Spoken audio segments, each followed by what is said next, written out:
5 сиыр ұстаған жақсы ма, 5 жылқы ұстаған жақсы ма? Өткенде Дала кемптің парақшасында осындай дау болды. Қызыл кеңірдек болып көпшілік ұзақ айқасты.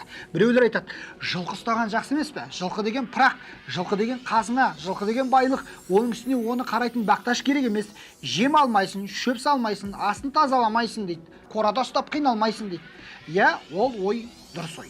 Біреулер айтады, сиыр ұстаған жақсы емес пе, айналайындар, сүт сатасың, қаймақ сатасың, ірімшік сатасың, сиырға деген сұраныс қашанда бар, етке кез келген уақытта өткізіп жіберуге болады. Бордақыласаң бағасы деген кәдімгідей сұмдық, сүт қазіргінің мұнай емес пе деп айтып жатты біреулер. Бұл оймен де келсем, былай қарасам, бұл ой да тәуір тамашақ.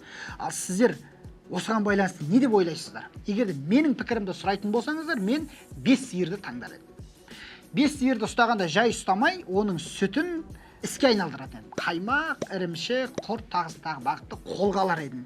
Жылқының да өзінің қиындығы бар. Жазда масалап, соналап кетіп қалады.